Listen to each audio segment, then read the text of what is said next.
Hello students, welcome again to the Close Reading Cooperative. I am Christopher Hanlon of the Department of English at Eastern Illinois University.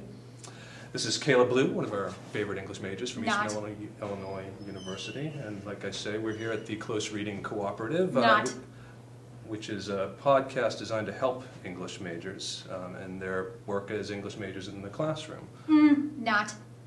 Kayla, that's incredibly irritating. Well, why do you keep saying not to everything that I say here? Well, I thought we were here to talk about Litote. Oh, we're here to talk about Litote. That's right. Not is completely appropriate, because Litote is when an author describes a thing or an idea in terms of what it is not. There you go. Often using the word not. So thank you for keeping me on track, actually. And actually, we have a couple of examples of Litote here to give you. And the first one, you're not gonna say. The first one comes from William Faulkner. Absalom.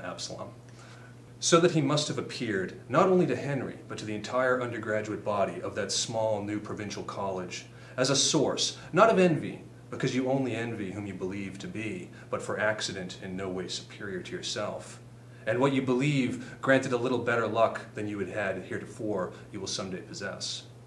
Oh, I heard the knots in there, Professor. There are a couple of knots in there, right? Yeah. And I guess it's not only Henry, but also the entire undergraduate class at the University of Mississippi that responds in this particular way to Charles Bond, who's the character we're talking about here.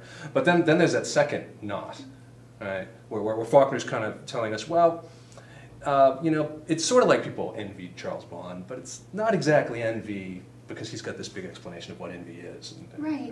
And in some ways, and I think in Faulkner often, Litote is almost this kind of philosophical statement that language just doesn't capture ever what we're trying to get after. How can it?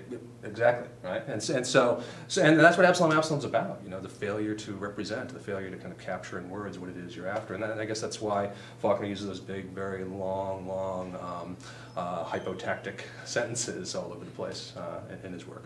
Let me give you another example, though. Okay. Here's one coming from Alfred Lord Tennyson. Okay. And let me see if we can hear the Litotes in here. This is just a section from Tennyson's longish poem, Ulysses.